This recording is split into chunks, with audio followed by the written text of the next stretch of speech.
बिस्मिल्लाहिर्रहमानिर्रहीम।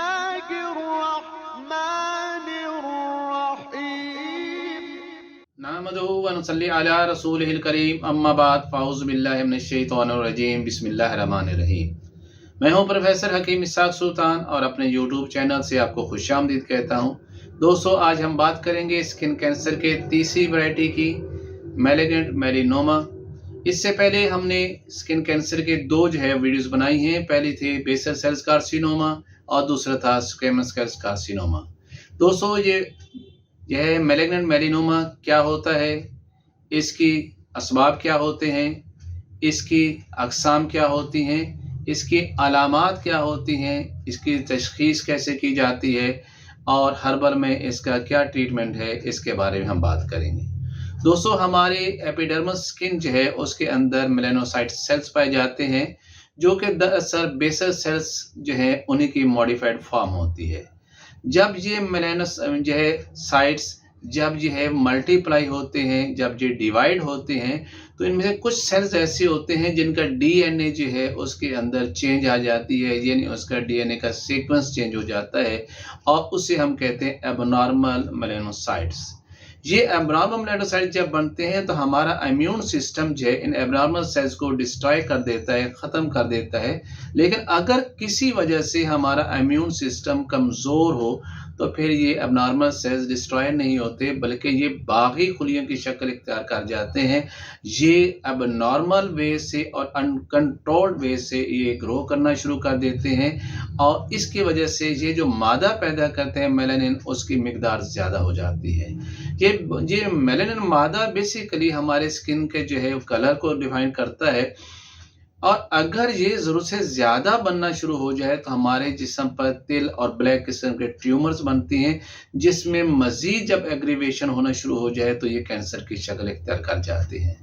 बेसिकली अगर हम आम तौर पर तो तकरीबन 80% जो मैलिग्नेंट मेलानोमा है, ये स्किन कैंसर वो हम नॉर्मल स्किन से ही ओरिजिनेट होता है, लेकिन 20% ऐसे केसेस होते हैं जहाँ से प्री एग्जिस्टिंग मोर्स, जिसे हम तिल कहते हैं, उनसे ये मैलिग्नेंट मेलानोमा वो ओरिजिनेट होता है। अब हमें कैसे पता चलेगा, वो क्या अलामात हैं, वो कोई निशानियां हैं कि एक तिल वो कैंसर में कन्वर्ट हो रहा है। तो दोस्तों, इसकी चंद ऐसी मखसूस अलामात होती हैं जिनको देख के हम ये बता सकते हैं कि ये तिल अब ये कैंसर के अंदर कन्वर्ट हो रहा है। फर्स्ट ऑफ ऑल ये अगर तिल उसका साइज वो बड़ा होना शुरू हो जाता है। सेकंड ये है कि उसके जो कलर होता है वो डार्क होना शुरू हो जाता है। थर्ड ये है कि उसके अंदर खारिश यानी ईचिंग होना शुरू हो जाती है। और फोर्थ ये है कि ईचिंग के नतीजे में वहाँ पर ज़ख्म होता है। और फिफ्थ ये है, बहुत ईजिली वहाँ से वो ब्लीड होना शुरू हो जाता है। और जो तिल या मोल वो कैंसर में कन्वर्ट हो रहा होता है तो उसके इर्द गिर्द जो लिम्फेटिक नोड्स होती हैं वो भी इन्फ्लेम्ड हो जाती हैं। तो ये ऐसी 5 से 6 अलामात होती हैं जिनकी बेस पे हम कह सकते हैं कि ये तिल वो कैंसर में कन्वर्ट हो रहा है, यानी मैलिग्नेंट कार्सिनोमा में कन्वर्ट हो रहा है। अगर हम इसकी काजेज़ को देखेंगे तो इसकी सबसे पहली काज तो यही है कि जितने बाकी स्किन कैंसर थे, जिसमें हमने बेसल सेल्स कार्सिनोमा के बारे में बात की थी, स्क्वेमस सेल्स कार्सिनोमा के बारे में बात की थी, इस तरह ये मैलिग्नेंट मेलानोमा ये भी वो जो सन रेज है उनकी एक्सपोजर से, अगर लॉन्ग टर्म उसके एक्सपोजर रहे तो उसकी वजह से भी ये स्किन कैंसर हो जाता है। सेकंड, अल्ट्रावायलेट रेज हैं, उनकी वजह से वो मैलिग्नेंट मेलानोमा होता है। और थर्ड ये है कि जिन लोगों की जेनेटिकली ये टेंडेंसी है, जिनके पहले वालिद वालदा या इनमें से दादी नानी में से किसी को कैंसर हुआ है मैलिग्नेंट मेलानोमा, तो उनको भी ये कैंसर होने के चांसेस ज़्यादा होते हैं।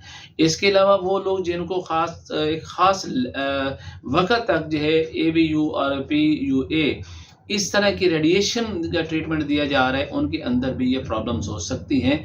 और पांचवा ये है कि जिन लोगों के ऑर्गन ट्रांसप्लांट होते हैं और उसके बाद उनको कीमोथेरेपी दी जाती है, जिसकी वजह से उनका इम्यून सिस्टम वीक हो जाता है, तो उनके अंदर भी मैलिग्नेंट मेलानोमा के चांसेस ज़्यादा होते हैं। तो ये है वो वजूहात जिसकी वजह से ऐसा हो जाता है। अगर एक सवाल ये किया जाए कि मैलिग्नेंट मेलानोमा ये किन लोगों में ज़्यादा, ब्लैक कलर के लोगों में ज़्यादा होता है या जिनकी कलर फेयर होती है उनके अंदर ज़्यादा होगा, आमतौर पर तो यही जवाब आएगा। हाँ, जिन लोगों का चूँकि स्किन ब्लैक होती है, चूँकि ये ब्लैक कलर का कैंसर है तो उनमें ज़्यादा होगा, लेकिन हकीकत इसके बिल्कुल बरअक्स होती है। जिस तरह के बाकी स्किन कैंसर या फेयर स्किन वाले लोगों में होता है, इस तरह मैलिग्नेंट मेलानोमा जो है वो भी फेयर स्किन लोगों में ही ज़्यादा होता है। और ख़ास तौर पे ऐसे ही जैसे हमने पहले बताया था, ये ऑस्ट्रेलिया और न्यूज़ीलैंड के लोगों में ये ज़्यादा होता है, तो ये भी मैलिग्नेंट मेलानोमा भी इन्हीं लोगों में ही ये ज़्यादा होता है। और जो ब्लैक कलर के लोगों में ये स्किन कैंसर इसलिए नहीं होता कि मेलानिन जो है बेसिकली वो हमारी स्किन जो है अल्ट्रावायलेट रेज़ और बाकी जिस तरह सन एक्सपोज़र जो उससे जो डैमेज होता है, उससे हमें काफ़ी हद तक प्रोटेक्शन देता है। अगर हम देखें कि ये सेपरेट कैसे करता है, तो जैसे हमने देखा था कि बेसल सेल कार्सिनोमा जो है वो सुपरफिशियल था। फिर हमने देखा कि जो स्क्वैमस कार्सिनोमा था वो म्यूकस मेम्ब्रेन के ज़रिए इंटरनल ऑर्गन्स से में भी फैला था, मतलब लिम्फेटिक नोड्स के ज़रिए भी फैला था। लेकिन ये जो है मैलिग्नेंट मेलानोमा जो है वो तीनों तरीकों से फैलता है, यानी ये आपका जो है स्किन है उससे भी फैलता है, ये आपके लिम्फेटिक नोड से फैलता है और ये आपके ब्लड के ज़रिए भी फैलता है। हम देखते तो ये हैं कि मैलिग्नेंट मेलानोमा जो है ये सिर्फ 5% जो है लोगों में फैलता है। यानी अगर हम इसको देखें कि 70% जो लोगों में था स्किन कैंसर वो बेसल सेल कार्सिनोमा था, 20% में स्क्वैमस जो है सेल कार्सिनोमा है और 5% के अंदर जो वो मैलिग्नेंट मेलानोमा है। देखने में तो इसकी तादाद बहुत कम है, लेकिन ये खतरनाक सबसे ज़्यादा है क्योंकि ये बहुत 3 तरीकों से फैला है ना, यानी स्किन के ज़रिए फैला, लिम्फेटिक नोड्स के ज़रिए फैला और ब्लड के ज़रिए फैला। अगर हम ऐसे लोगों 100 लोगों का जो है डाटा कलेक्ट करें जिनको स्किन कैंसर की वजह से डेथ हुई है, तो दोस्तों 75% जो उन लोगों की स्किन कैंसर से डेथ हुई थी तो वो मैलिग्नेंट मेलानोमा की वजह से ही हुई थी।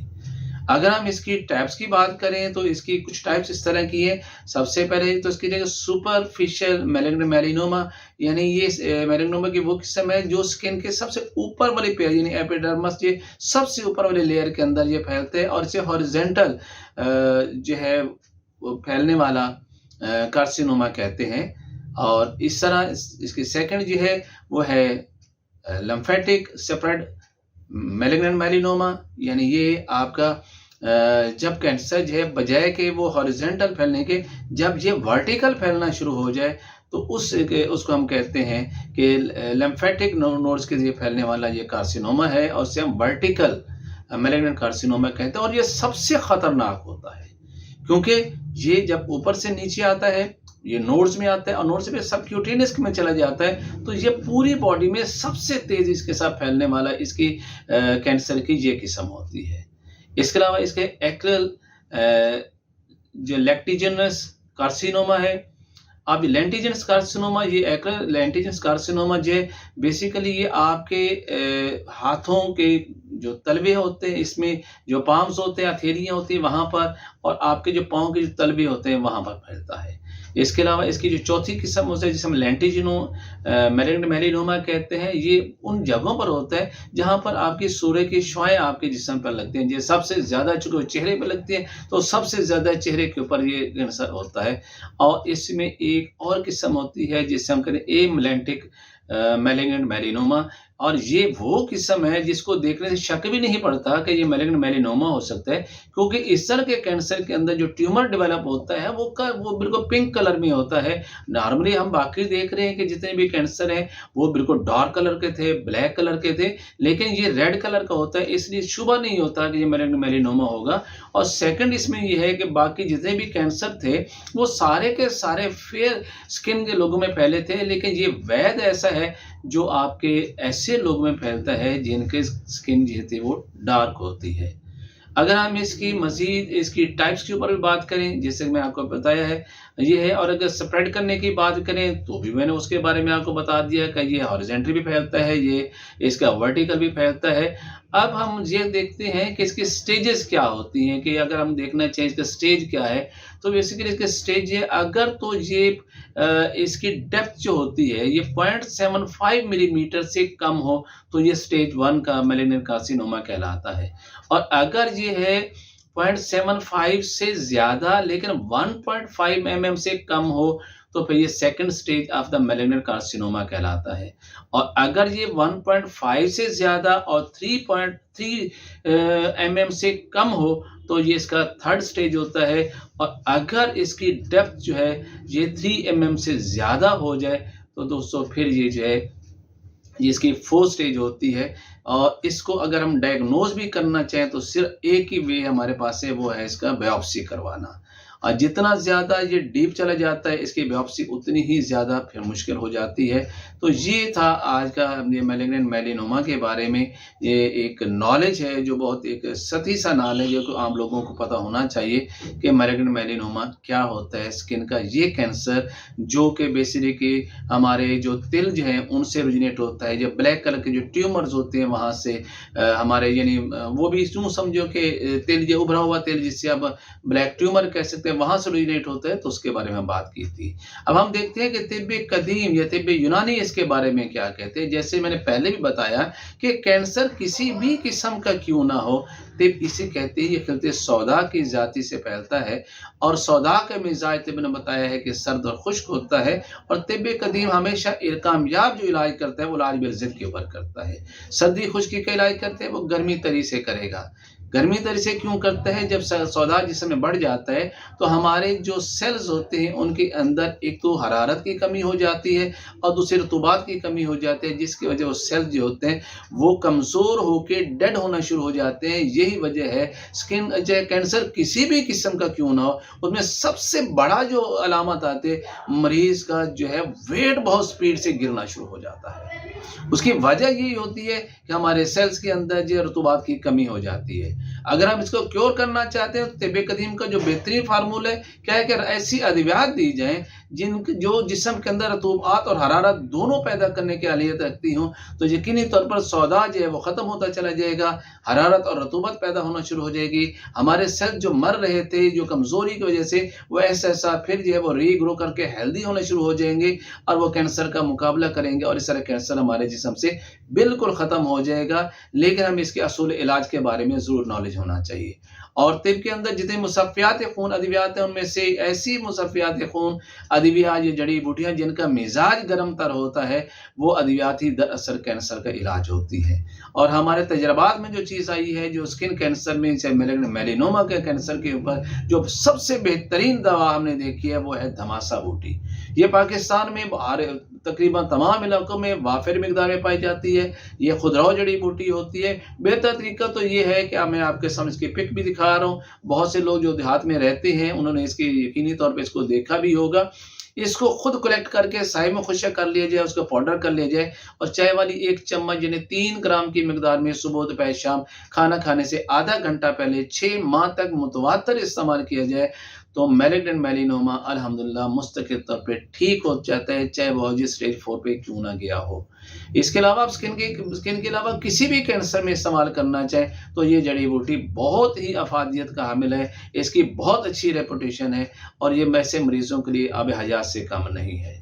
उम्मीद है कि आपको मैलिग्नेंट मेलानोमा के जो पहचान है उसकी समझ भी आ गई होगी और इसका जो कुदरती और बेज़रर और फितरी तरीके इलाज मैंने बताया है धमासा बूटी उसके बारे में भी आप जान चुके होंगे। Professor Hakim Ishaq Sultan from Lahore.